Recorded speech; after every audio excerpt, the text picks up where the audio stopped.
Клянусь при осуществлении полномочий президента Российской Федерации соблюдать и защищать суверенитет и независимость, безопасность и целостность государства, верно служить народу.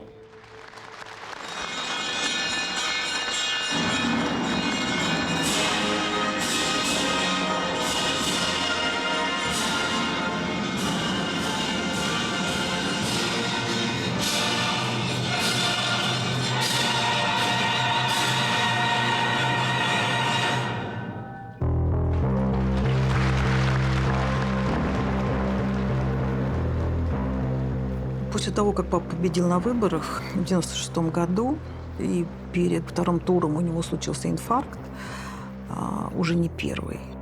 Врачи после выборов нам сказали, что очень серьезная у него ситуация с сердцем, и ему нужна операция аортокоронарного шунтирования. Мы тогда спросили, насколько это опасно. В общем, сказали, что это шансы 50/50. Подавляющее большинство и консилиума, и врачей, которые вели Бориса Николаевича, сомневались в успехе операции. Это операция высокой сложности. Она связана с тем, что во время операции вы останавливаете сердце пациента, работает в это время искусственное кровообращение, и вы из его собственных сосудов формируете новые обходные пути для сердечных сосудов. Дорогие россияне, вы знаете, что мне предстоит серьезная операция. Сегодня я хочу сказать спасибо всем, кто направил письма и телеграммы с пожеланиями скорейшего выздоровления своему президенту. В трудную минуту моя семья всегда помогает и заботится обо мне. Спасибо жене, дочерям и внукам. Спасибо всем вам.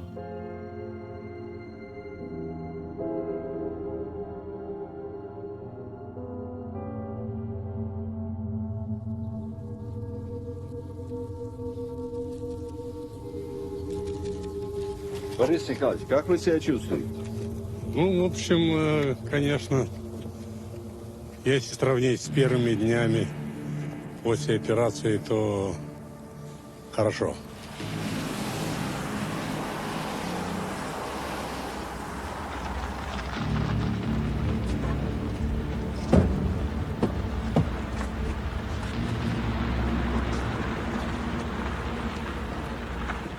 В общем, готов в бой.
Никаких других кандидатов, кроме Черномырдина, сразу после выборов июля 1996 года не было, потому что вся команда Черномырдина, все правительство, естественно, поддерживало Ельцина, потому что альтернатива была Зюганов с их программой абсолютно левой, агрессивной. Затем был такой сделан эксперимент. На самом деле, если бы не сложность времени, наверное, был бы удачный. Это приход в правительство первым вице-премьером, ответственным за экономический и финансовый блок, Владимира Потанина. Известный бизнесмен, владелец Норильского никеля. Это было абсолютно для меня неожиданно. Меня выдернули прямо с деловых переговоров о довольно крупной сделке. Выдернули, и я встретился с Борисом Николаевичем Ельциным. Он на меня посмотрел и в характерной для себя манере напутствовал меня буквально вот короткой фразой. Он говорит, инвестиции нужны. Я говорю, я понимаю. Он говорит, нет, стране нужны инвестиции. Я говорю, я постараюсь. Он возглавил экономический блок, и это было достаточно такое неожиданное, сильное решение, потому что у Потанина был опыт, он понимание, что нужно экономике. Для тех, кто не знает или не помнит, я напомню. Огромные бюджетные долги, долги по зарплате. Долги по зарплате в те времена касались примерно 60% населения, 60% работников. То есть фактически больше половины работников в той или иной степени либо не получали заработную плату, либо задержки были по заработной плате. Задолженность по пенсиям была многомесячная. Бюджет собирал на порядок меньше, чем он собирает сейчас. Массовые забастовки, Ельцин уже болел, ему уже сделали операцию, он плохо себя чувствовал. Сегодня по всей стране миллионы наших братьев участвуют в митингах, выставляют свои требования и говорят «нет» той экономической политике, которая сегодня проводится. После 1996 года экономика продолжала падать, хотя падение замедлилось. Конечно, были проблемы макроэкономической нестабильности, это высокая инфляция, это бюджетный дефицит, все риски, долгосрочные или среднесрочные риски с этим связаны. И вот совсем с этим как-то надо было работать, что-то надо было делать. Коммунистическая дума при этом не утверждала бюджет, а утверждала только популистский бюджет, где всем обещали денег, которых не было. Уже тогда, я считаю, это моя личная оценка, значит, наша Госдума во главе с, прежде всего, коммунистами, они встали, конечно, на путь, так сказать, подготовки импичмента. Они ни о чем другом уже не думали, как о замене президента. Это была и главная задача. Они не очень понимали, что и как будет происходить в экономике, совсем даже не понимали.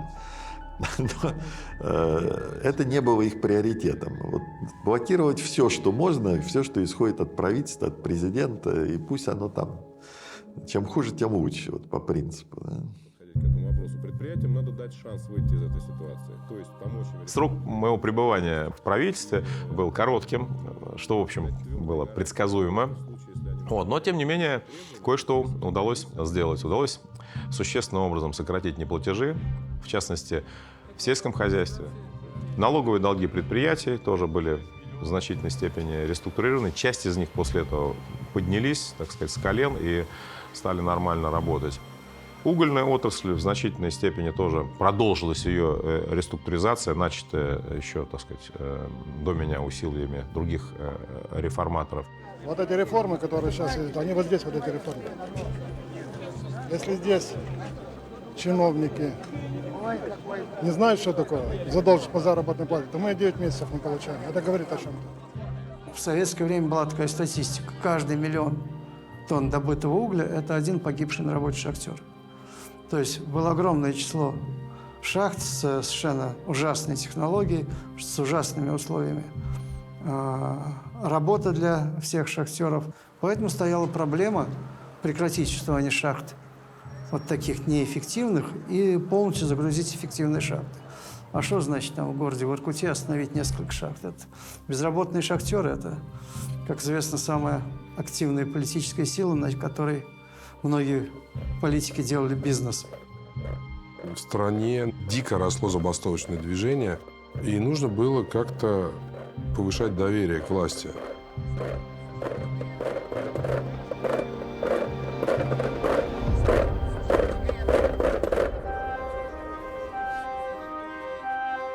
Интересный был эпизод, связанный с реструктуризацией угольной отрасли. Были забастовки в Кузбассе, закрывались шахты. Ну, бедственное положение, что там говорить. Ельцин говорит Черномырдину: слушай, говорит, это у тебя молодой бездельник сидит. Он пороху не нюхал. Да пошли его в Кузбасс. Вот пусть разбирается с забастовщиками. А то сидит, бумажки там подписывает. Вот. Ну, Черномырдин, значит, с радостью меня запулил, значит, в Кузбасс. Я залез в шахту. Значит, поработал немного шахтером, весь этот грязный, весь этой черной пыли. Значит, вылезаю. Меня встречает симпатичная девушка с цветами. И огромное количество женщин стоит, ждет меня для беседы. Она мне вручает букет цветов и говорит: ну что, говорит, Владимир Олегович, теперь вы не закроете нашу шахту? А на глазах слезы. И вот что я испытал в тот момент, трудно пересказать. Я набрал воздуха в грудь и говорю таким даже каким-то неестественным для себя, неуверенным голосом. Я говорю: нет, мы шахту будем закрывать. Вот. И поворачиваюсь к остальным и говорю: ее нельзя не закрывать. У вас здесь 5 человек гибнет в год. Она не производит то, на что вы могли бы жить, поэтому ее надо закрывать. И я с ними вот стою, разговариваю, они говорят: вы решите наши проблемы? Я говорю: я не знаю, но я очень постараюсь. Потанин считался местом, с одной стороны, сильным, потому что, ну, вроде как это вливание крови из частного бизнеса и крупного бизнеса. Но именно то обстоятельство, что он был из крупного бизнеса, порождало подозрение в том, что он будет работать на свою компанию. Тем более, что его компания участвовала в крупных приватизационных сделках и в залоговых аукционах. В этом была, конечно, некоторая пикантность и конфликт интересов. Довольно трудно оценить компетентность правительства, потому что, честно говоря, на мой взгляд, все российские посткоммунистические правительства были компетентными. Все они были способны решать задачи, которые перед ними стояли. Честно говоря, да, но был в нем Потанин. Ну и что? Ну и что? Что там радикально нового он должен был или мог привносить в экономическую политику? Это было правительство Черномырдина, которое продолжал курс по аккуратной стабилизации. Правительство было таким по фигурам довольно интересным, но не реформаторским точно. Это скорее правительство фиксации успеха, да. Получилось так, что то правительство, которое было сформировано Борисом Николаевичем в августе-сентябре 1996 года, откровенно говоря, оказалось слабовато. Это довольно быстро стало ясно уже где-то к ноябрю-декабрю. А экономическая ситуация была непростая. Вызовы перед экономикой страны стояли тяжелейшие, серьезнейшие. И, в общем, было понятно, что команду нужно усиливать. Политика, которую проводит ваше правительство, разрушает образование и науку, как она разрушает и культуру здравоохранения, пенсионную систему. Менять надо президента и весь состав правительства, и самое главное, курс политических, экономических реформ. Большинство обещаний, которые давались людям, и прежде всего по социальным вопросам, не выполнены. Мною подготовлен пакет важных и неотложных мер. Изменится структура и состав правительства. В него придут компетентные, энергичные люди. В ближайшие дни я объявлю об этом. Следующее правительство было очень интересным, потому что была попытка сделать новое правительство при старом премьере. Что, наверное, было правильно, потому что Виктор Степанович Черномырдин к этому времени получил очень большой авторитет, и, в общем, достаточно консенсусное было мнение, что он может и должен продолжать быть премьер-министром. Но дальше Егор Тимурович Гайдар сказал Анатолию Борисовичу Чубайсу, что хватит тебе быть руководителем администрации президента, надо заняться делом, а делом должен заниматься министр финансов. От министра финансов требуется больше решительности, больше твердости. И вот уходи с высокого поста администрации и становись первым вице-премьером, министром финансов. Чубайс после выборов 1996 года стал главой администрации. Честно работал на этой позиции, причем в непростое время вот этого правительства, считавшегося слабым, поствыборным. И, конечно, ему самому хотелось заниматься какой-то живой экономикой. И когда формировалось правительство младореформаторов, вот это желание, оно совпало с интересом самого Черномырдина, у которого были в разные периоды отношения с Чубайсом, но он ему все-таки доверял, он его ценил. И в момент, когда в марте 1997 года Виктор Степанович Черномырдин попросил Анатолия Борисовича перейти в правительство, Чубайс загорелся этой идеей и вскоре стал первым вице-премьером. И вот тогда возникла знаменитая команда молодых реформаторов. Часть людей, которая работала в администрации президента, перешла вслед за Чубайсом в правительство. Это Кудрин, Максим Бойко, но и появились совершенно новые люди. Олег Сысуев приехал из провинции, Боря Немцов тоже из Нижнего Новгорода. Это абсолютно была новая команда, которая стала потом называться «Молодые реформаторы». Это такая была большая революция. Замысел был такой. Нам нужно качественно новое дыхание правительства, качественно новый образ.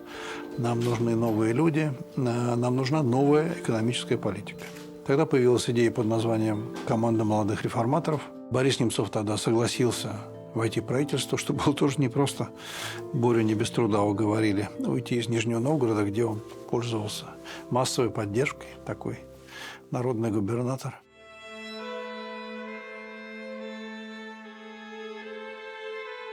Мне позвонил Валентин Юмашев.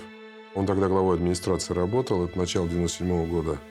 И сказал, что вот мы тут посовещались, сейчас к тебе приедет Татьяна Борисовна и все тебе расскажет. Ты уж, пожалуйста, восприми это, во-первых, спокойно, а во-вторых, лояльно.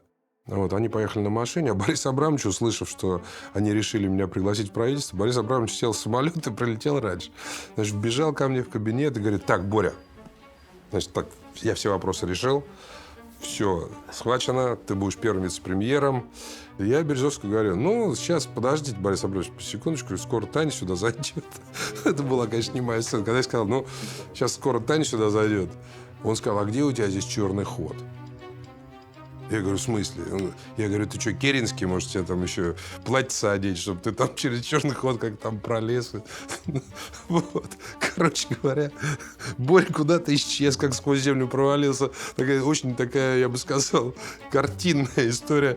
Боря ушел, и Таня пришла. Буквально там с интервалом там, несколько, может быть, минут. Вот. А мне, откровенно говоря, не хотелось идти работать в правительство. И поэтому я Тане сказал, что я не пойду. И тогда Таня заплакала. И сказала она вещь, после которой, мне было уже трудно возразить. Она сказала, что вот когда тебе было трудно, тебе мой отец всегда помогал. Сейчас у меня отец болеет, и нам очень всем тяжело. Я понимаю, что с точки зрения политической, может быть, тебе и не стоит, но с точки зрения человеческой ты это должен сделать.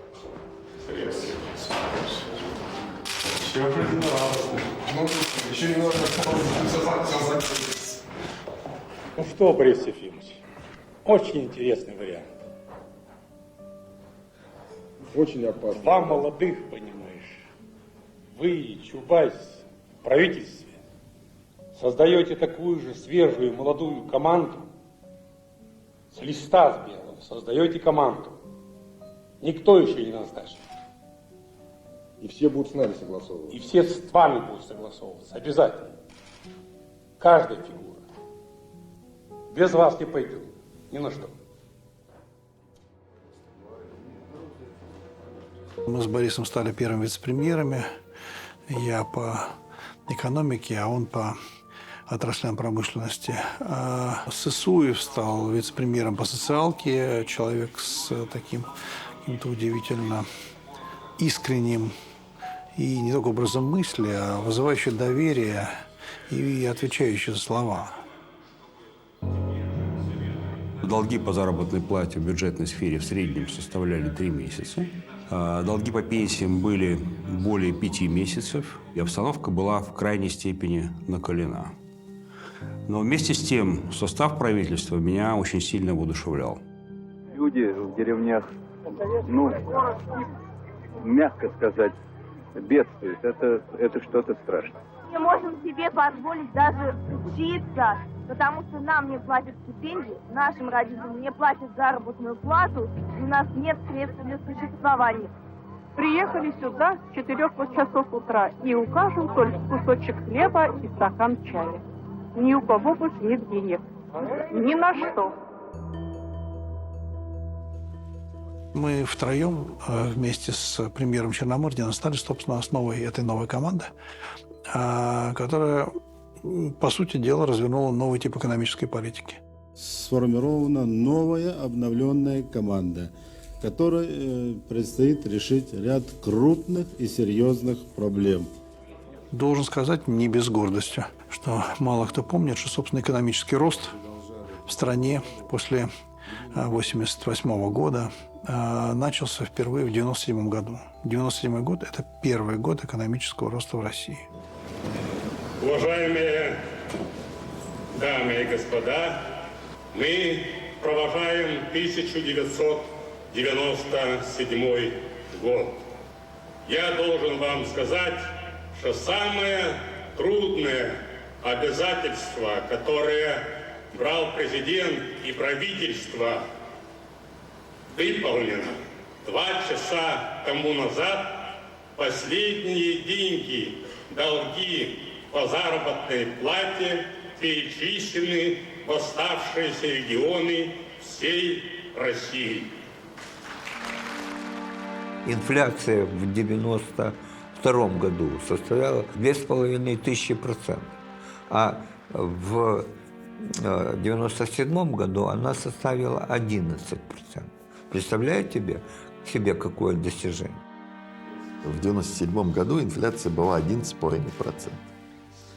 Понятно, что это тоже много, но тогда это был, конечно, успех, я считаю, очень крупный. Буквально в течение 2,5 лет нам удалось привести дело в какой-то такой более приемлемый вид.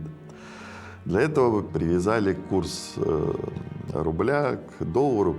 Появилась связка. Вот рубль перестал быть просто деревянным и еще каким-то там, как его тут называли. Его можно было поменять предсказуемым образом на доллар. И удалось сбить инфляцию таким образом. Это я могу сказать, что это достижение Чубайса. Он добился. Для меня 1997 год – это год в известном смысле победы. Это была победа Чубайса. Мы возобновили договоренности с Международным валютным фондом, что сильно помогло оздоровить экономику. Мы решили достаточно сложные проблемы с неплатежами. Мы закрыли задолженности по заработной плате и по пенсиям. Борис Немцов предпринял крайне важные шаги по демонополизации отраслей, за которые он отвечал. И все реально было очень хорошо, двигалось вперед. И, в общем, казалось бы, вот точно с этим ресурсом можно до 2000 года было даже не доехать и уж точно не доползти, а долететь. Но вот в этот момент возник конфликт между правительством и бизнесом.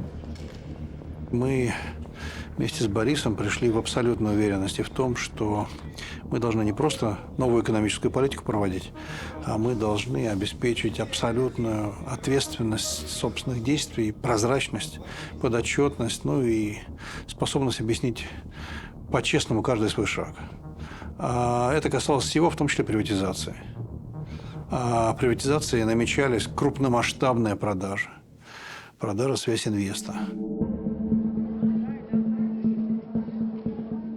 Связинвест – это была крупная компания, которая к моменту, собственно, самой сделки, к моменту самого конкурса включала в себя 90% всей телекоммуникационной отрасли. В нее входили и Ростелеком, и Центральный телеграф, и все основные такие узловые предприятия отрасли, которая в то время очень бурно развивалась и подавала признаки, что она будет чуть ли не основной в будущей экономике. И, соответственно, в таком виде она была выставлена на этот аукцион. Выяснилось, что 2 команды крупных бизнесменов готовы участвовать в этом конкурсе. С одной стороны, это был Владимир Потанин, который в тот момент уже покинул правительство. Он возглавлял крупный российский банк «Аннексим» и такую же крупную компанию, которая была приватизирована, «Норникель». И к Потанину присоединился известный финансист Джордж Сорос. А с другой стороны, в этом конкурсе принял участие Владимир Гусинский, который тоже собрал крупных инвесторов, в том числе испанскую крупную фирму «Телефоника». И вместе с ним на этот конкурс вышел другой российский бизнесмен Михаил Фридман. И к Гусинскому присоединился Борис Березовский. Это была такая моральная поддержка. И это было важно, потому что Березовский контролировал Первый канал.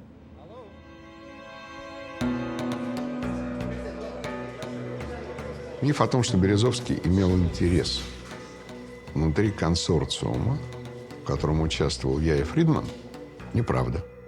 И доказательства этой неправды находятся в архивах. Потому что там были основные акционеры. Это была компания «Телефоника», «Credit Suisse», «Штаймец», я и Фридман. Там не было никакого Березовского. Мне казалось, что Гусинский был уверен, что ему обещан Связинвест за то, что НТВ делало во время выборов, а Потанин так не воспринимал, а Чубайс как раз сказал приблизительно то, что оказанная услуга считается неоказанной. Было ли у меня больше прав, чем у всех на это? Я врать не буду, думаю, да. Потому что все, что там приватизировалось, в общем, создано годом беготни, суеты, разговорами, массой всего, убеждением. Попробуйте убедить генерала из какого-то ведомства, что его коммуникации пойдут через какую-то долю, где есть вообще кто-то чужой, и еще иностранцы могут быть. Это так сложная была задача. Я эмоционально считал это правда. Нужно было ходить по генералам, нужно было договариваться с связистами, с ФАПСИ, с ФСБ. Никто не хотел отдавать эти частоты. Но в конце концов Гусинскому удалось это собрать, понятно, вместе с правительством. Понятно, что это совместная работа. Но в принципе для всех было понятно, что Гусинский сделал такую большую работу, что по понятиям он имеет гораздо большее право, чем любой другой. Но Чубайс и Немцов посчитали, что возникает блестящий момент, чтобы, во-первых, поставить на место Гусинского с Березовским и, может быть, превратить их в рядовых бизнесменов, которые никогда больше не будут лезть ни в политику, никуда. Тут вроде как новые правила игры, все прозрачно, все по-западному и прочее. Я, например, был готов по любым правилам играть. Если царедворские правила, значит, будем играть по царедворским правилам. Если правила там открытые и прозрачные, значит, по открытым и прозрачным. Только скажите, по каким правилам играем, и по дороге их не меняйте. Абсолютно консолидированная позиция нашего правительства стала вот чем. Ребят, продавать будем честно. Нам говорят, да, конечно. Вы не поняли. Мы продавать будем честно. То есть тот, кто дороже заплатит, тот и купит. Он говорит, да, конечно, говорили нам некоторые олигархи. Само собой, мы понимаем. Что же такое честные правила? Как далеко будет распространяться эти честные правила и на кого? Вот это самое главное, что я хотел задать, какие вопросы я хотел поставить перед господином Чубайсом. Я получил вполне очевидные, честные, открытые ответы. Конкурс выиграют те, так сказал господин Чубайс, и это правда, кто больше заплатит. Трудно предъявлять претензии, на самом деле, к самому конкурсу, потому что действительно условия были равные. Сам процесс сделки проходил в высокой степени прозрачно, и логика была простая. К 5 часам вечера этого дня нужно было представить конверты, запечатанные с неизвестной суммой. Кто дал больше, того и Связинвест. И вот тогда, собственно, Альфред Кох, который занимался этой сделкой, говорил, а в чем, собственно, претензия? Мы ждали до без 15,5, принесли конверты. Победившая сторона написала большую сумму. Это честная игра. Мы сказали, кто больше заплатит, тот и молодец. Но самое главное, что они с этим согласились. Это правда. Такая договоренность была. Но когда проиграли, то, с чем они согласились, им не понравилось. Некоторые наши сограждане во главе стоящим Березовским считали, что должно быть по-другому. Внешне он такой вроде как был, рассказывал про демократию и про либерализм. На самом деле он был очень таким Распутиным. И очень он любил рыбку в мутной воде. Поэтому, конечно, установление прозрачных правил, где нельзя манипулировать, его не устраивало. Как всегда бывает, кто-то выигрывает, кто-то проигрывает. Проигравшие оказались категорически возмущены. Я рассчитывал на то, что будет соблюдена как минимум одна договоренность. Тот, кто принесет больше инвестиционных денег, выиграет. И Фридман и я потратили очень много времени, чтобы создать этот консорциум. То есть все деньги, которые мы привели, это деньги западных инвесторов в 85%. А деньги, которые использовал Потанин, на 60 или на 70% это деньги внутренние. И Потанин тоже взял часть денег Сороса. Часть. А все остальное – это деньги банка, что является и, в общем, бюджетом. А в бюджете не было денег, чтобы зарплаты платить бюджетникам. Вот это я точно знаю.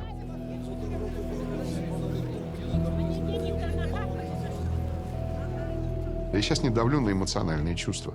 Я просто говорю, что те деньги, которые должны были государством расходоваться на другие цели, по договоренности использовались на выкуп Связинвеста. Я считаю, что это нечестно. У Анатолия Борисовича было другое мнение. А поскольку проигравшие были не последние люди в стране, а покойный Борис Абрамович Березовский, который при некоторых особенностях своего мышления, тем не менее, талантливейший, креативнейший политик, он сумел, по сути, консолидировать почти все бизнес-сообщество против нас. Березовский тоже сильно разочаровался. Березовский тоже воспринимал это как нарушением тех правил и тех принципов, которые мы договорились вообще по отношениям. Мы договорились тогда, что не только по Связинвесту, а то, что будет равное удаление от всех, что никто не продвигает своих людей на какие-то значимые позиции, не лоббирует. То есть мы старались быть белыми, более белыми, более пушистыми, наверное.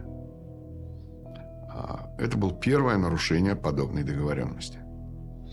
И оно было значимым. Это была мотивация Березовского.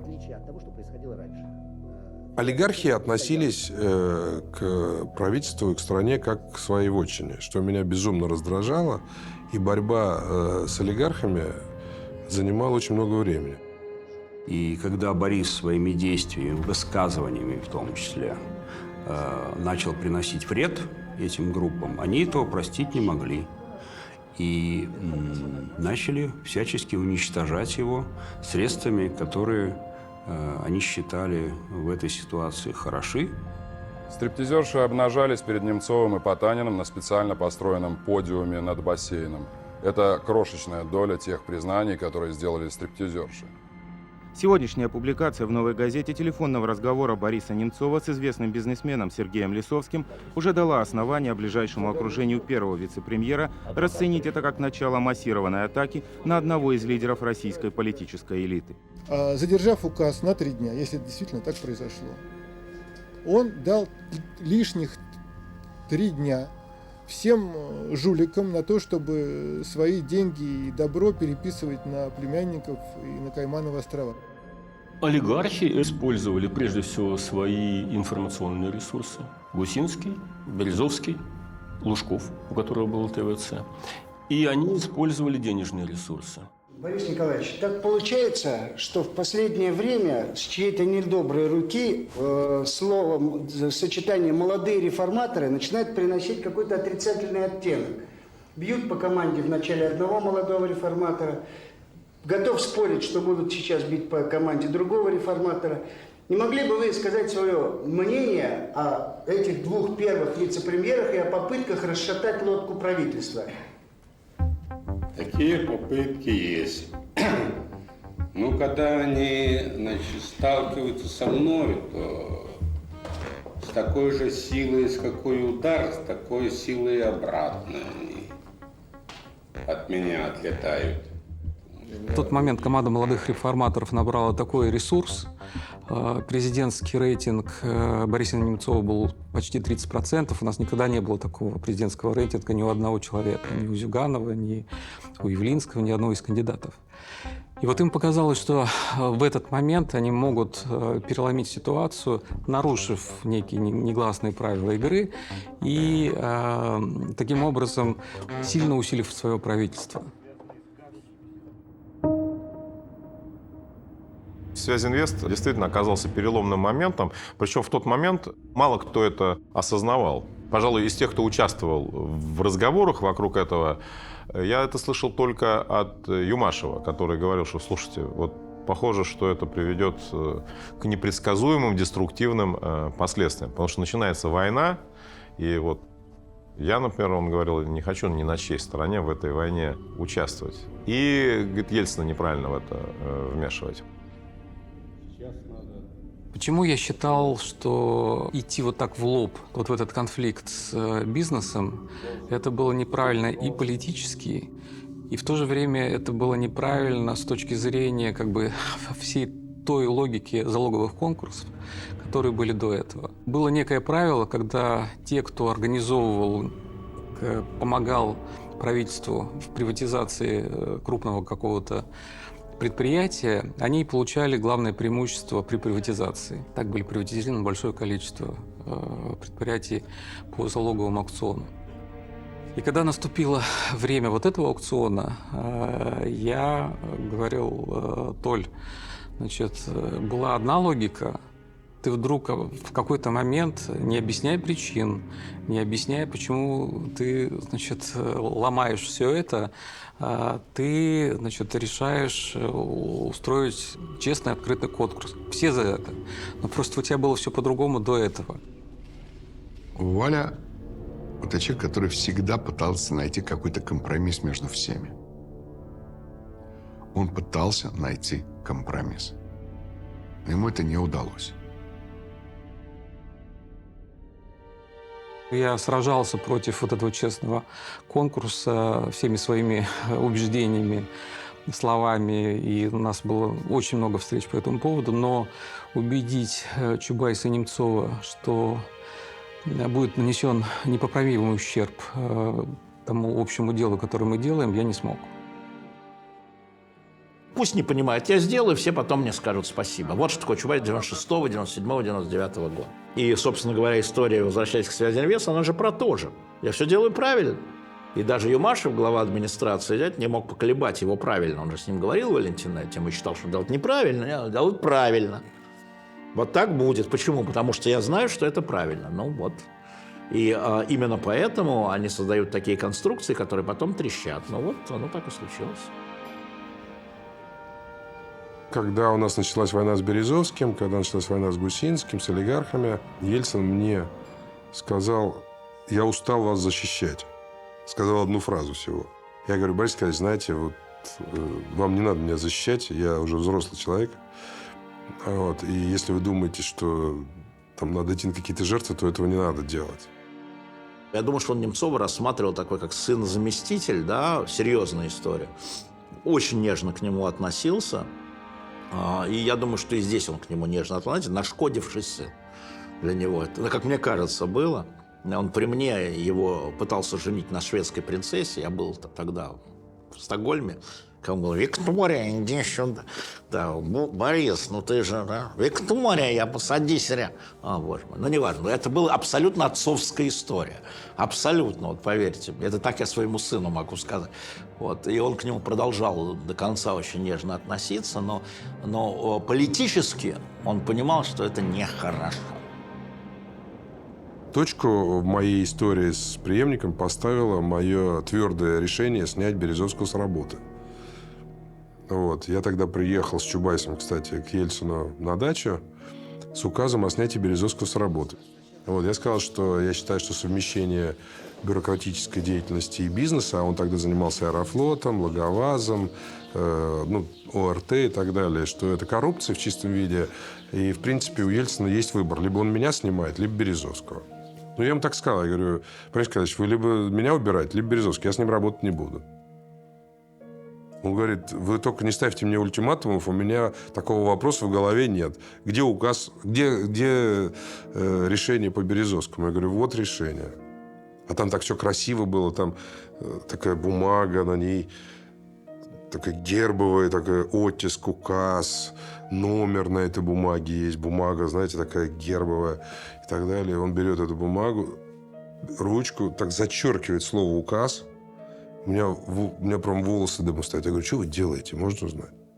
Он говорит, а почему я должен Березовского снимать указом? Я говорю, ну как почему? Кто он такой, чтобы его указом снимать? Я его сниму распоряжение. Вы не против? Часть бизнеса решила, что теперь, собственно, они и управляют страной. А когда им сказали, не, ребята, страной государство управляет, президент и правительство, а не вы. И сказали, нет. Как сказал мне Борис Абрамович, Антон Борисович, ну вы же умный человек, вы же прекрасно понимаете, что мы вас теперь уничтожим.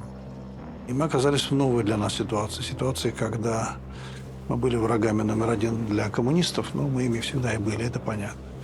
Были врагами номер один для некоторых работников спецслужб, оставшихся после Коржакова и Барсукова, но это тоже нормально. Но еще и врагами номер один для бизнеса всего российского.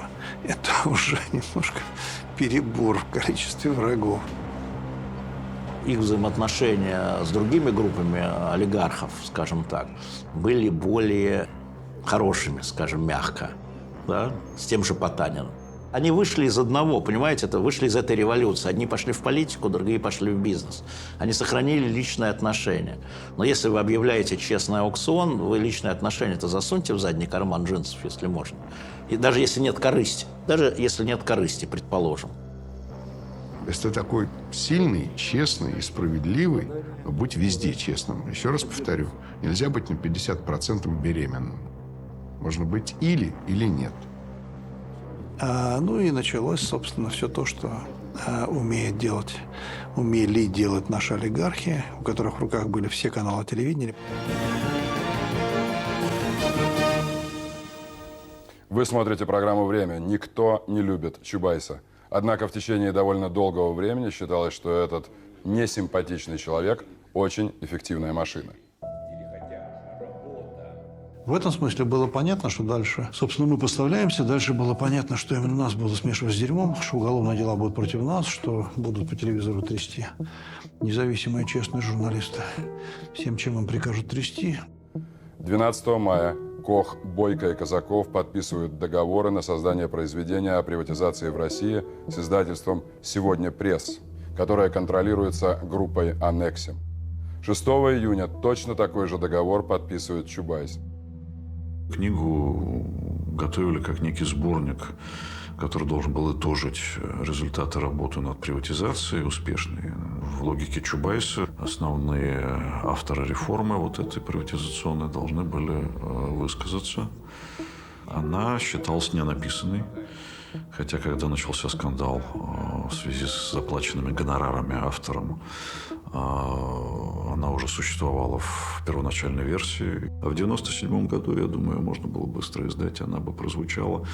И содержательно была бы важна. И, может быть, защитила бы правительство от нападок и снизила бы градус скандала. Потому что гонорары авторам действительно были очень высокие. Хорошо ли считать деньги в чужом кармане? Этот вопрос не имеет никакого отношения к ситуациям, когда речь идет о карманах высокопоставленных госчиновников, и когда эти деньги не их официальная зарплата. И вот уже почти неделю в обществе спорят, $90 тысяч за брошюрку на узкоспециальную тему – это нормально или как? Если Чубайс напишет книгу о любовных приключениях Черномырдина, то он может получить и $1 миллион. Но если он пишет профессиональную книгу, то гонораров больше 20-25 тысяч я таких гонораров не слышал, потому что это маленький тираж, он рассчитан на специалистов. Была вскрыта, и никто не опроверг, история о том, что от господина Потанина, через фирмы господина Потанина, ни других игроков, которые не участвовали в этом, да, большой по тем временам большой аванс получили вице-премьеры правительства России, которые отвечали за приватизацию. Это можно расценивать как взятка, это можно не расценивать как взятка, но они получили аванс за ненаписанную книгу. Когда книга оказалась брошюрка, вот такая брошюрка, от одного из игроков, участвующих в закрытом аукционе. Это называется как?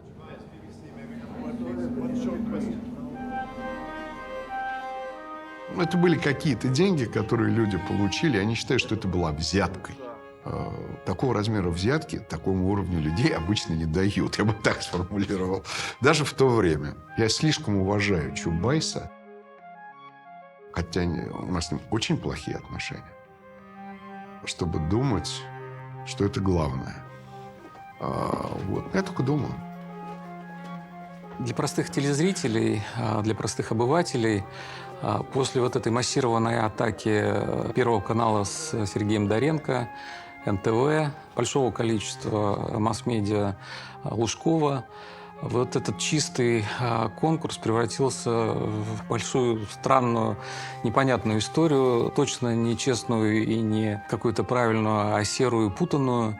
И вот этот образ честного конкурса по связи инвеста, он был разрушен.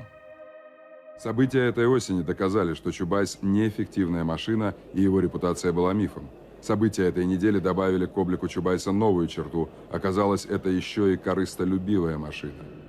Ну, а дальше началось дело писателей, уголовное дело, ежесуточные контакты Бориса Абрамовича, совещания в кабинете у вице-премьера Куликова, который был куратором силовиков, который организовал уголовное дело.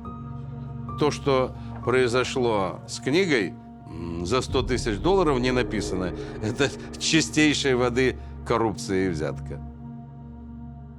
Вместе с Борисом Абрамовичем они планировали все прохождение уголовного дела, обыски, изъятие, выемки и так далее. А, соответственно, дальше они вечером вместе с одним хорошо известным, недавно умершим журналистом, телевизионным ведущим, определяли, что вечером они передадут в эфир. Потом снова обыски, потом снова эфир. Обыски и эфир. Чтобы мне заработать, сколько заработал Чубайс за прошлый год, мне нужно 500 лет. Чтобы платить его даже налоги, мне нужно работать минимум 50 лет. Я могу показать вам толщину пачки, написанного Чубайсом. Это стоит 90 тысяч долларов. Вранье, которое хорошо оплаченное, которое перепечатывается из газеты в газету, из газеты одного банкира в газету другого банкира, из телевизионного канала одного в телевизионный канал другого. От того, что оно 100 раз повторено, оно не перестает быть враньем. Все, что было сказано, была правдой. Если бы это была неправда, даже тогда они могли, в общем, на нас очень сильно наскочить и в судах, и везде. Знаете, сколько у нас судов было? Море. По любому поводу. Подайте в суд. Что за проблема у вас такая? Они были государством, а мы нет. И шансов выиграть в суде, если бы это было неправда, у нас бы не было.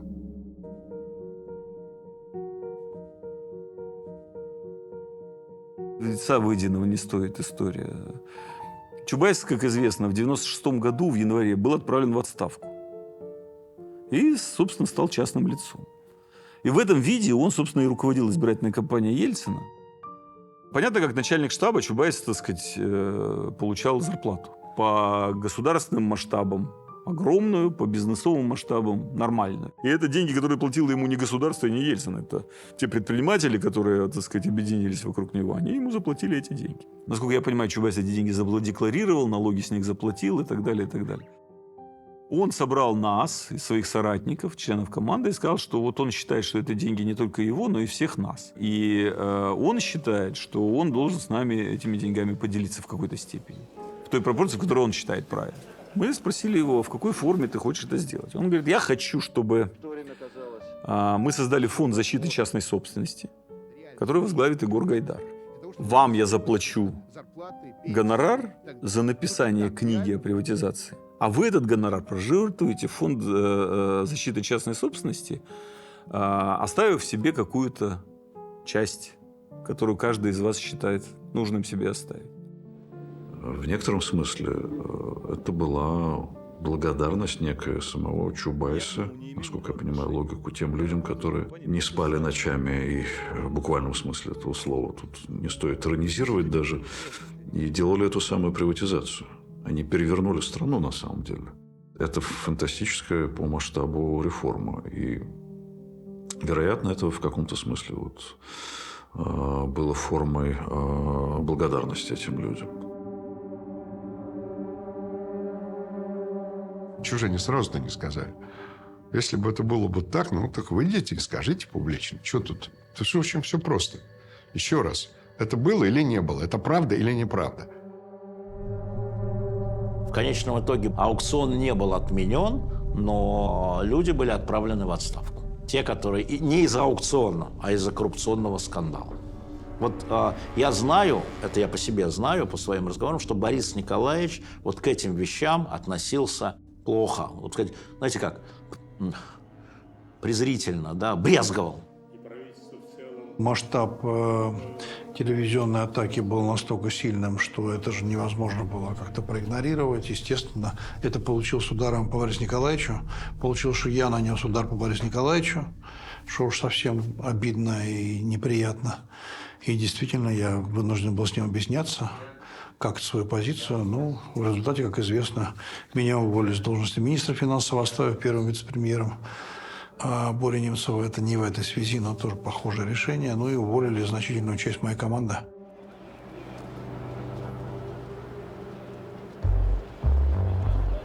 По правительству молодых реформаторов был нанесен абсолютно непоправимый удар. Президентский рейтинг Бориса Немцова, который был 30%, он спустился до уровня, который уже социологи просто не могли подсчитать. Но самое страшное, что произошло, был нанесен удар по всей либерально-демократической логике развития страны. После этого мы до конца президентского срока Ельцина уже ни разу не смогли вернуться на либеральные рыночные реформы. И у меня абсолютно твердое убеждение, что если бы не Связинвест, на июньских выборах 2000 года мы бы выбирали между Борисом Немцовым, Олегом Сысуевым, Лешей Кудревным или любым другим из команды вот этих сильных молодых либералов, демократов, которые строили рыночную реформу в России. И никаких разговоров о Желушкове, Примакове и каких-то других кандидатов бы не было. Мы просто уничтожили свое будущее Связинвестом. Думаю, что в первую очередь не должно быть в составе Кабинета министров людей, так скомпрометировавших себя. Идет речь об авторитете правительства. Я думаю, не случайно сам Анатолий Борисович подал заявление об уходе. Поэтому президенту вот здесь надо поддержать это заявление. Мы потеряли колоссальный ресурс административно в результате допущенной мной ошибки. Я думаю, что события 1997 года очень серьезным образом повлияли на то, какую конфигурацию приняла власть потом, даже годы спустя. Все-таки довольно сильно притормозили реформы из-за вот этого конфликта, из-за того, что фактически было утрачено доверие между вице-премьерами и премьером. И, безусловно, показали свою мощь олигархи. Не просто показали, а в том числе поняли, насколько они в принципе сильны, да, что они могут ворочать очень серьезными процессами и влиять на назначение первых фигур. Вот уж где были созданы прецеденты некрасивого использования средств массовой информации. Вот уж где вовсю пошли методы возбуждения уголовных дел, различного рода подставы, удары ниже пояса и прочее. И это так расшатало, так сказать, нашу нестойкую демократию, что из-за такого либерально-демократического течения мы как-то выпали сразу в бардак, в хаос и в скандал. Это надломило, я бы сказал, хребет вот этим вот реформам. Все почему-то вдруг решили, что любой уход одного или двоих – это будет катастрофа. Ничего не будет. И не надо гадать на кофейной гуще. Никакое структурное изменение в правительстве одного, двух или трех, отсутствие трех человек, никогда не изменит политику правительства. Никогда этого не будет. Покуда есть председатель правительства Черномырдин. Черномырдин подключился к этой войне, как известно, и начал бороться против собственных замов.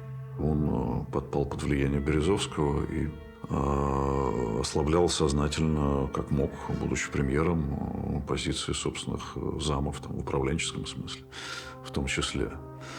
То есть он все-таки поучаствовал в этой войне, но не понимая, что он может стать самой ее жертвой, что в результате, собственно, и случилось.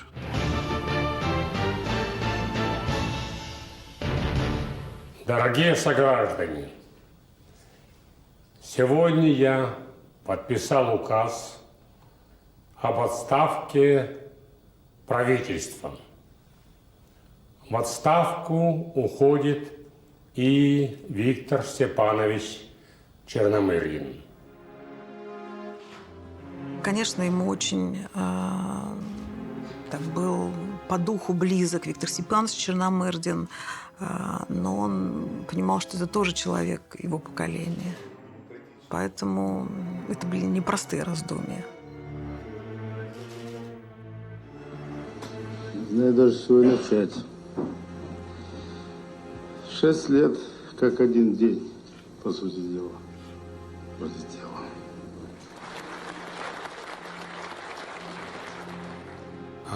Бориса Николаевича регулярно убеждали в том, что Виктор Степанович слишком укрепился, что он стал абсолютно самостоятельной политической и публичной фигурой, и что его элиты уже начинают воспринимать как чуть ли не единственного преемника Бориса Николаевича в качестве следующего президента.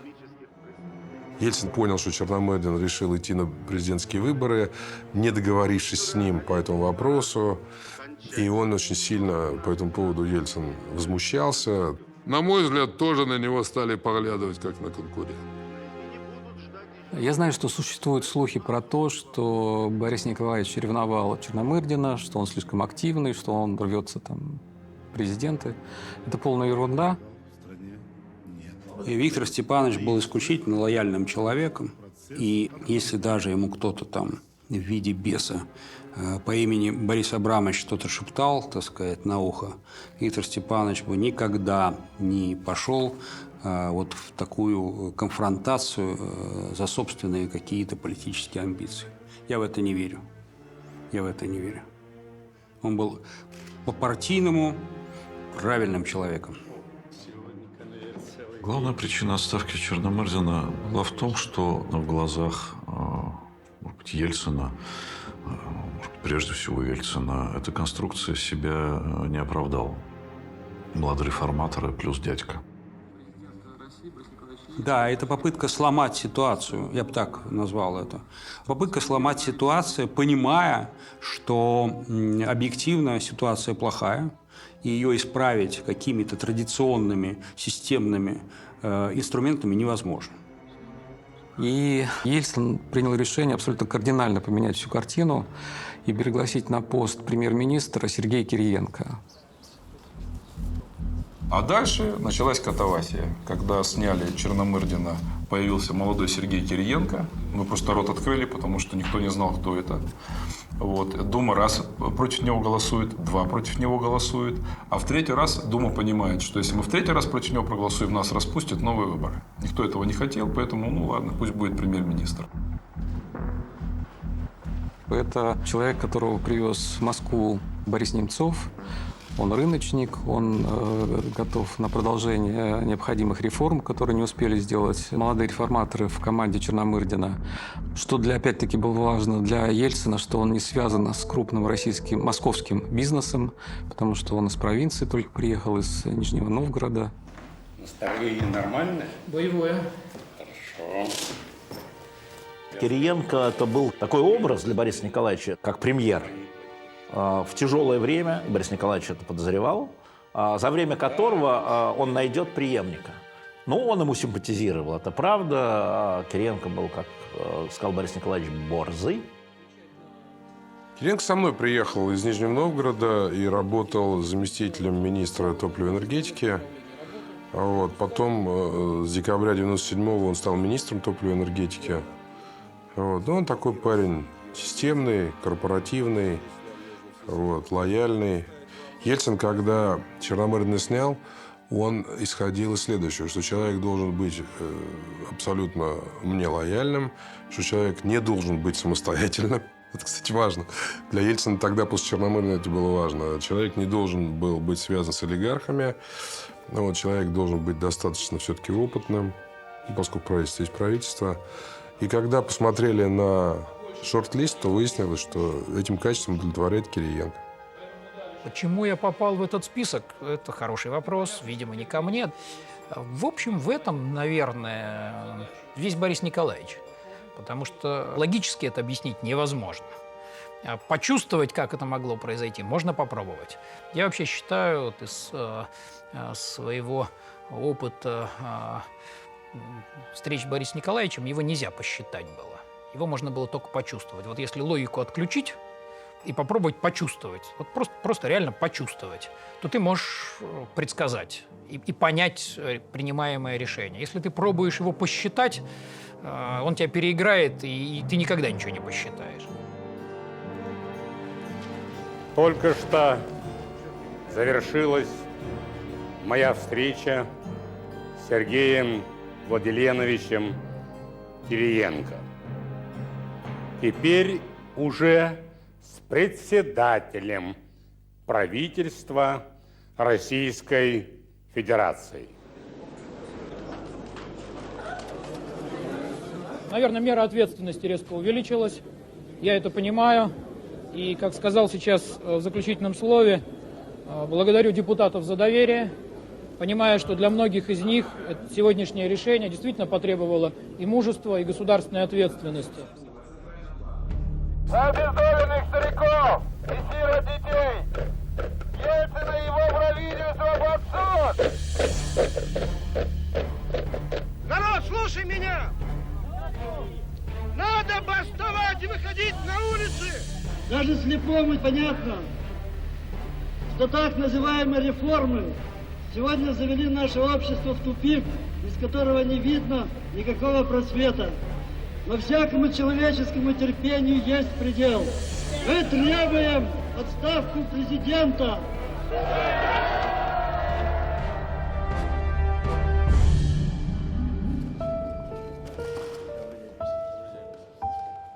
Очень тяжело продвигались экономические реформы. И в конце концов это все привело к серьезному кризису 1998 года. То, что делало правительство Кириенко, было такой очень профессиональной, технологизированной, последовательной подготовкой к тому, чтобы избежать дефолта. Все, что можно и нельзя было сделать, делалось. С профессиональной точки зрения, с технологической точки зрения. Но есть в политике еще такая категория, как вес. Веса Сергею Владиленовичу по объективным причинам не хватало. В России в 90-е включились рыночные механизмы, но основа экономики не поменялась.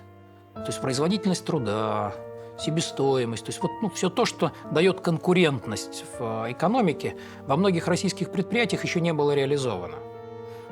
Это требовало времени, поэтому многие российские предприятия и целые отрасли в реальности были неконкурентоспособны. Российская экономика попала в сложнейшее положение. Начали предъявлять к оплате обязательства. Денег, которые мы заимствовали Международного валютного фонда и Мирового банка, не хватало. Оказалось, что невозможно больше сдерживать ситуацию.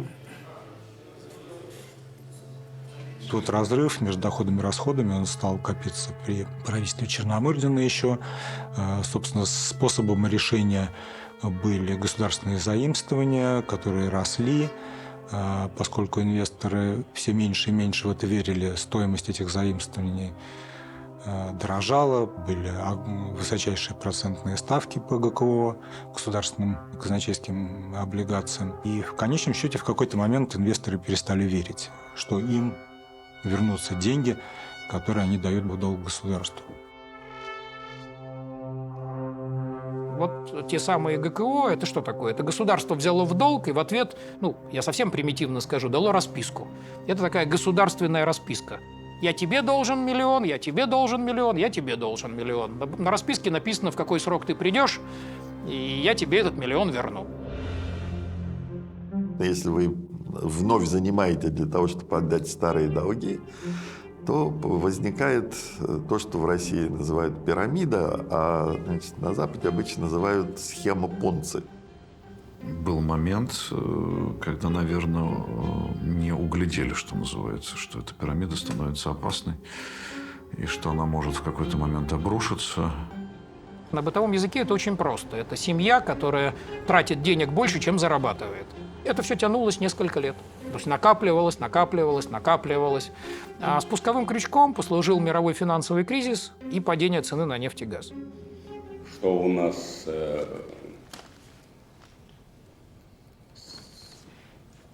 с рублем, с нашим? Предельно устойчивая ситуация. Правительство предпринимало неимоверные усилия, чтобы избежать надвигающегося экономического кризиса. Борис Николаевич встречался постоянно с председателем правительства Сергеем Кириенко, с руководителем Центрального банка, с экономическим блоком правительства. По просьбе Сергея Кириенко, председателя правительства, Анатолий Чубайс возглавил важный блок, стал специальным представителем президента по международным финансовым организациям. Известная история июня 1998 года, когда олигархи сами пригласили Чубайса и стали уговаривать его быть спецпредставителем по разрешению вопроса с кризисом с международными финансовыми организациями. Потому что деньги международных финансовых организаций могли бы помочь купировать надвигавшийся кризис. Рассказывали о некой фразе, сказанной олигархом Патракацишвили, олигарху Березовскому. Стоило нам Борисовича с такой энергией валить, чтобы теперь его возвращать на очень серьезную позицию, которая неформально равна статусу вице-премьера. Настолько был велик неформальный авторитет Чубайса и вера в то, что он и здесь спасет. И Борис Николаевич неоднократно встречался с Анатолием Чубайсом. И главная задача всех этих встреч президента с людьми, которые занимались экономикой, это успокоить людей, чтобы они не бежали в банки, в авральном порядке не снимали деньги со своих счетов. Произошел такой обвал в Азии, и в Корее, и в Японии. Мы практически совсем нас не коснулось. Все-таки у нас еще при не такой немножко не совсем устойчивой базе. И мы, тем не менее, устояли, и все. И будем двигаться дальше. Ельцин тогда, и мы все работали в условиях цены на нефть $10 и в условиях недавнего банкротства СССР. То есть, когда все связи нарушены, когда отношения собственности отсутствуют, опыта никакого рыночного нет, и плюс еще нефть. Произойдет дефолт или не произойдет, определялось ценой нефти. То есть точно было понятно, что если нефть дороже $12 за баррель, не 70, а $12 за баррель, то, в принципе, можно было в мягкой форме растянуть необходимые меры по стабилизации, можно было растянуть на длительный период. По крайней мере, не было бы такой девальвации.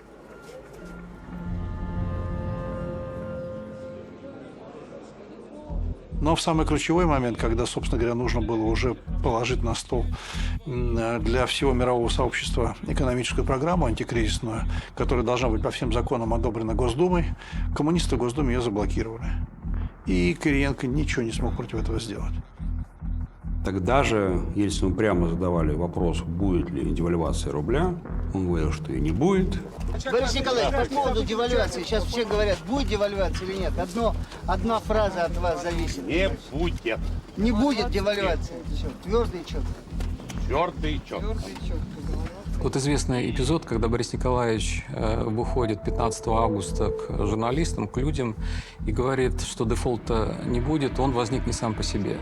Об этом попросил экономический блок правительства, потому что ситуация была на грани, и вот этот выход главного тяжеловеса страны, президента, мог дать надежду, что удастся панику эту каким-то образом погасить, люди поверят, и ситуация успокоится, и, в принципе, могли бы проскочить дефолт.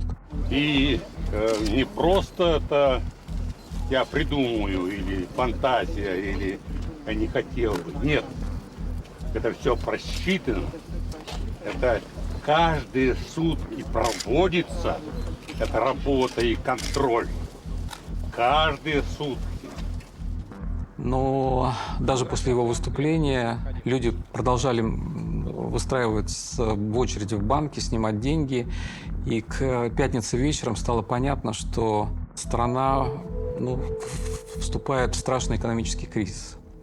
В течение пятницы, всей субботы правительство анализировало ситуацию, принимало решения. И вот с этими решениями в воскресенье прилетело в резиденцию к Ельцину со своим пакетом мер.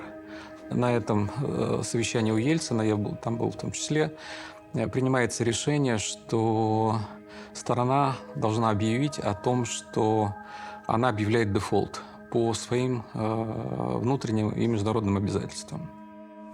Добрый день, уважаемые дамы и господа. Мы начинаем нашу пресс-конференцию. Сначала Сергей Владимирович сделает вступительное заявление. В связи с тем, что ситуация на внешних финансовых рынках прошлую неделю существенно ухудшилась, от нас потребовались достаточно решительные и быстрые действия, чтобы не допустить раскачивания ситуации при возможных дальнейших ухудшениях внешней обстановки и внутренних проблем с балансированностью бюджета.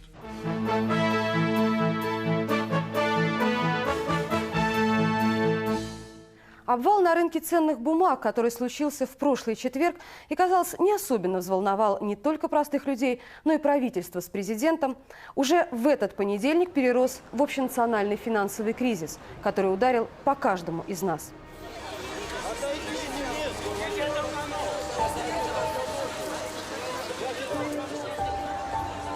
На что жить? Колбаса за неделю выросла на 10 рублей. Неделю бы она была 31 рубль, потом пришла 34, а вчера пришла 39. Могут так цены расти? Вот я пришла и должна за своими деньгами стоять вот такую очередь. И то я их могу, не знаю, я их не получу. Ну, вообще, конечно, Ельцин очень сильно обманул страну. Все в него верили, все за ним пошли, и он просто всех кинул, можно сказать. Ну, представляете, президент публично произнес такие слова, и через 2 недели после этого мы приходим к нему с раскладом, что по-другому уже, к сожалению, быть не может. Само решение по объявлению дефолта, я считаю, единственно верным на той реальной ситуации и в тот реальный момент, когда оно принималось. Я не видел ни одного альтернативного решения, которое могло бы быть менее болезненным, чем то, что мы сделали.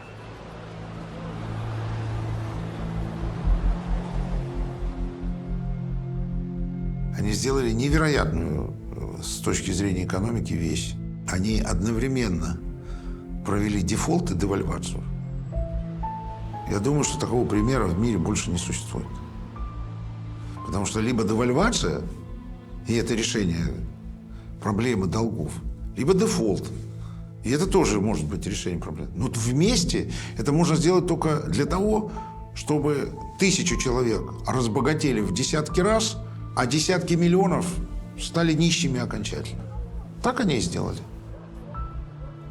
Сегодня, почему-то многие говорят, считают, что можно было провести тогда девальвацию рубля и решить эту проблему, сохранив обязательства по государственному долгу.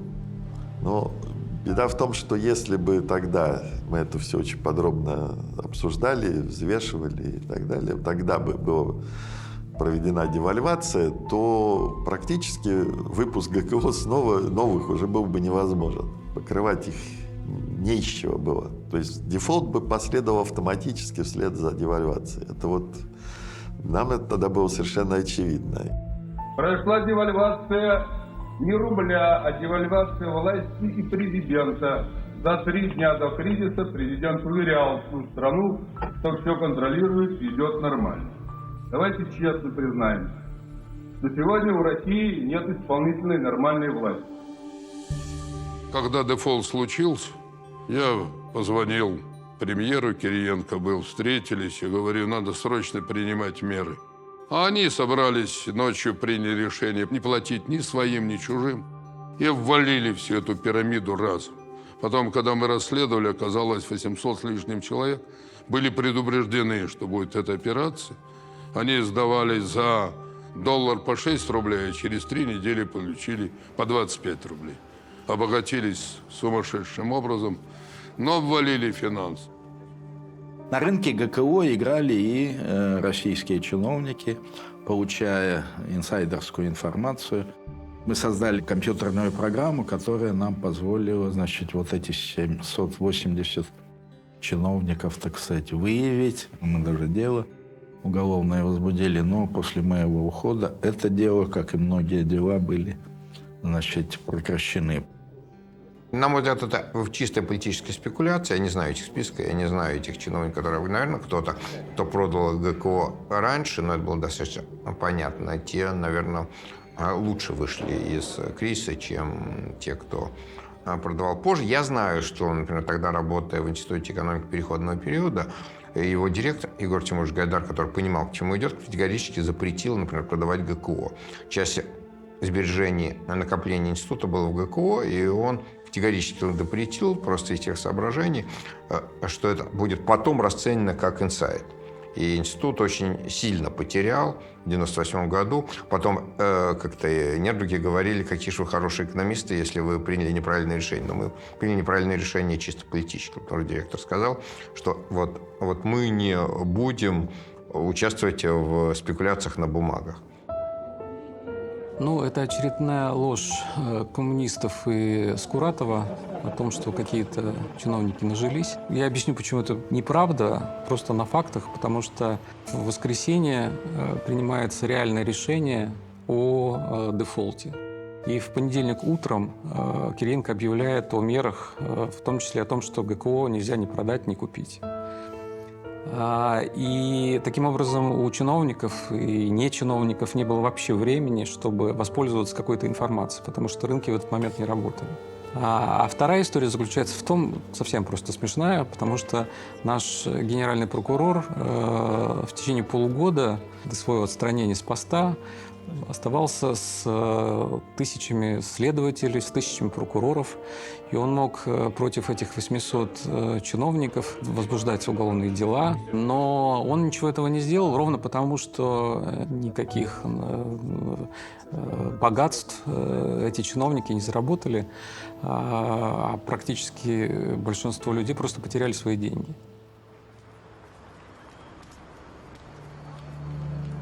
Девальвация валюты, которая сопровождала дефолт, она создала предпосылки для роста экономики на будущее, что позднее проявилось, но она же привела к обесценению сбережений людей, к удорожанию продуктов импортных в магазинах, а их было тогда довольно много. Для многих людей это была финансово-экономическая катастрофа, для многих бизнесов это был конец. Миллионы людей на себя ощутили последствия дефолта. Многие фирменные специализированные магазины просто закрыты с табличкой по техническим причинам. В обычных универмагах покупать почти нечего. Техника подорожала везде. И очень крупно. Например, на сколько процентов? 30-40% подорожало.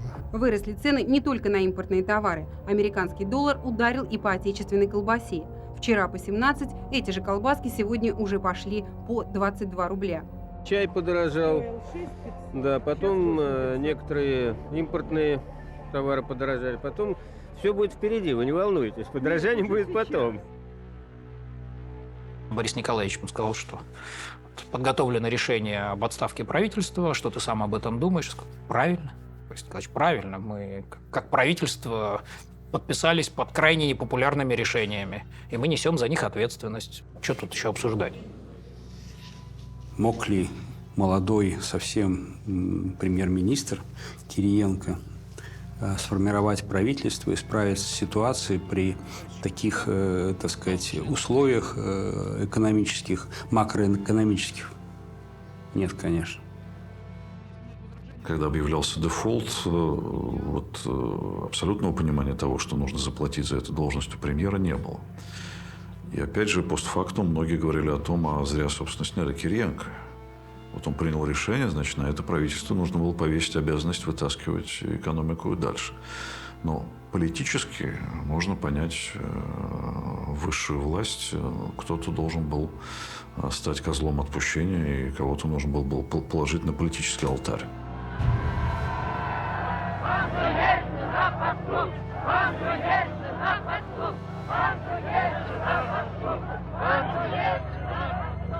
Борис Николаевич, поставив там все на молодых, создав новое правительство, после этого получая страшный удар в виде дефолта 1998 года, когда вся страна, естественно, кипит и возмущена, и действительно страшный удар по уровню жизни, Борис Николаевич получает чудовищное поражение, крайне тяжелое.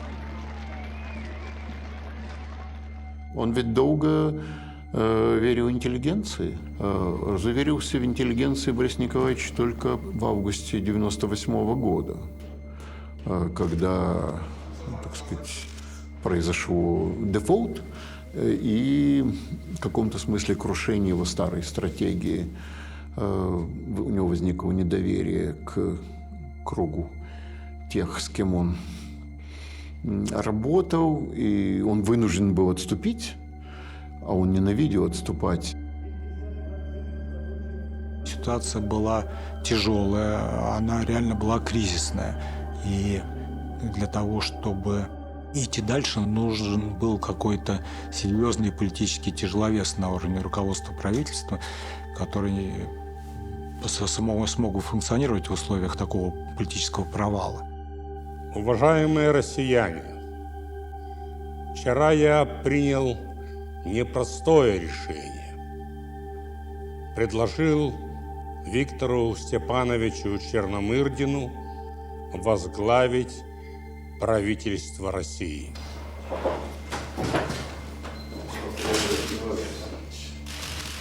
Знакомым? Да, в кабинете. Много раз встречались. Кризис надо было застопорить. И он хотел вернуться к комфорту. Ведь Черномырдин – это как разношенный ботинок. Ты засунул туда ногу, ты его не чувствуешь. Понимаете, он очень удобен. Можно не смотреть, а засовывать вот так ногу, и все.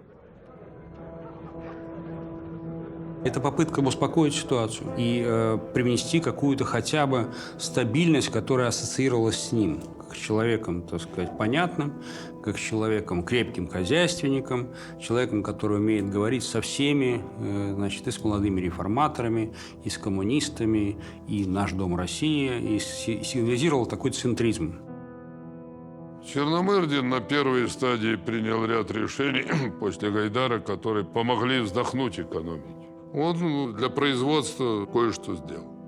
Ну, а второй раз, понимаете, снова привели и продолжать эту политику, когда Черномырдин не сопротивлялся этой воровской приватизации, абсолютно бессмысленно было. Поэтому, когда пришли и снова внесли предложение, я сказал, мы голосовать за это не будем, надо двигаться дальше.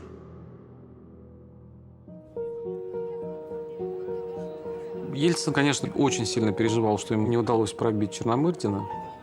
И он, в общем, фантастические усилия потратил для того, чтобы Черномырдин вернулся. Притом, когда он его представлял стране, это было специальное видеообращение, он сказал, что да, Виктор Степанович Черномырдин всем известный политик, который многие годы возглавлял правительство. Но самое главное, что я хочу, чтобы вы на него посмотрели, как на будущего президента. За этим предложением стоит еще одно важное соображение – обеспечить преемственность власти в 2000 году. Главное достоинство Виктора Степановича – порядочность, честность, основательность. Думаю, эти качества будут решающим аргументом на президентских выборах. Надо честно сказать, что для Черномырдина это было абсолютно, если можно представить, как восставал этот феникс из пепла, вот это была абсолютно такая же картина. Он просто реально летал. То есть он, естественно, никогда в жизни уже не верил, что появится шанс вернуться, и вдруг его кабинет, его, вертушки, его помощники, его полное ощущение вот той власти, которая с ним была 5 лет. Но Дума в тот момент абсолютно уже закусила у дела и считала, что она может навязать президенту любого другого кандидата. Папа хотел вернуть Виктора Степановича, но Дума, оба голосования прокатили Виктора Степановича, и поэтому 3-й раз папа уже не мог его внести, потом не распуская Думу. Моя идея лично состояла в том, что надо в 3-й раз вносить кандидатуру Черномырдина. Я считал, что парламент проголосует за нее, побоится распуска, что надо продемонстрировать силу. Не знаю, это была гипотеза, поскольку она не была проверена. Трудно сказать, кто здесь прав, кто виноват. В конечном счете эта идея не была реализована после неудачных попыток добиться позитивного голосования в Думе за Виктора Степановича Черномырдина. Его кандидатура была снята с повестки дня. В студии Евгений Киселев. Здравствуйте. Начнем с рассказа о событиях, которые в сумме сложились, пожалуй, в наиболее увлекательный сюжет в развитии политической жизни России на минувшей неделе. Я имею в виду заявление лидера коммунистов Геннадия Зюганова о намерении вступить в союз с московским мэром Лужковым и образовать некий левоцентристский блок. Лужков человек авторитетный, грамотный, умеет работать, поэтому с ним будем продолжать диалог. Совершенно неожиданно, абсолютно жесткий такой появился оппозиционный блок. И нам очень скоро стало понятно, буквально через несколько часов, что эту борьбу против Черномырдина возглавил вместе с Зюгановым Лужков. А если лидер коммунистов любой партии, любой политической системы хотел бы консолидации, то, я думаю, отказываться от этого никакого смысла, никакой логики нет. Притом это был абсолютно для Черномырдина такой совершенно ужасающий удар в спину. Мы дружили с Виктором Степановичем. Хороший человек, много внес нового в лексикон. Уникальный лексикон нашей страны. Экономике нужен кислород. Как раз наоборот. Это не кислород. Один раз вдохнешь, а потом только останется дрыгнуть ногами. Он был безвольным, добрым. И нужен был этим людям для того, чтобы они под его амофором, под его прикрытием проводили все свои дела по приватизации и так далее. Он это все понимал, но он не мог им противостоять и не хотел.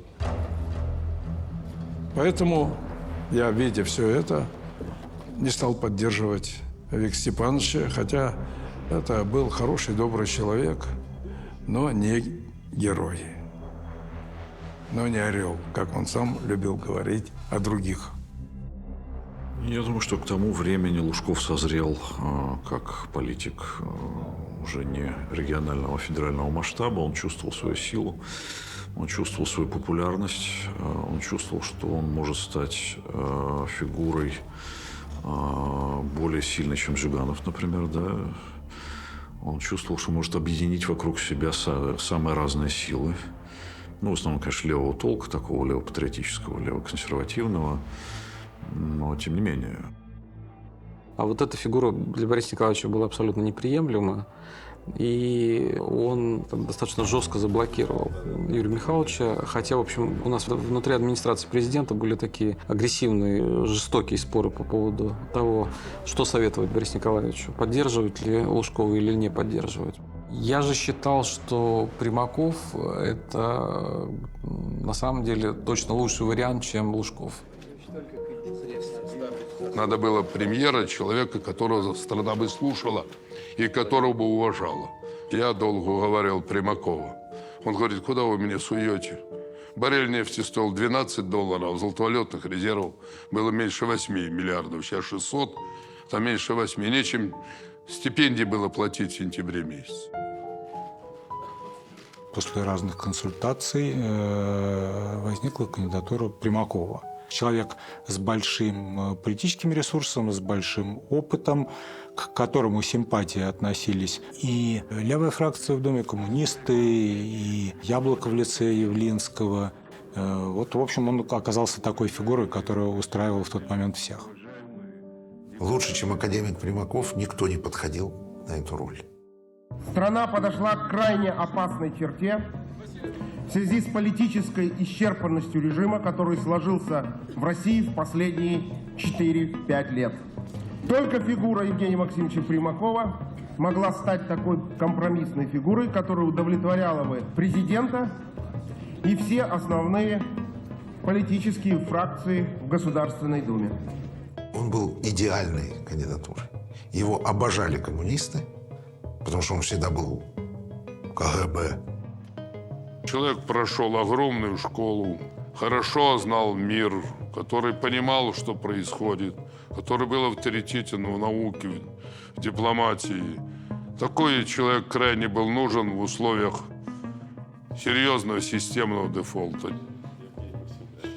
Его любил Ельцин. Уж не знаю за что. Ну, за что-то. Я хочу со всей определенностью сказать, что нет и не будет никакого потакания, никакой поддержки тенденциям разрушить вертикальную линию, тенденциям ослабить центральное руководство, тенденциям не считаться с центральным руководством. По этому вопросу будут приниматься самые жесткие меры. За вами вердикт. Голосуйте. Спасибо. Решение принято. Мы можем поздравить Евгения Максимовича. Ну, Примаков, ну хорошо, но я с ним справлюсь, думал Борис Николаевич. Это было абсолютно очевидно, что он это сделал нехотя. Он его не любил, это было видно. Все сыпется, разрушается. Что он делает? Он отступает на шаг назад, отдает власть Примакову с коммунистами. Отступает, давая им возможность, пожалуйста, действуйте.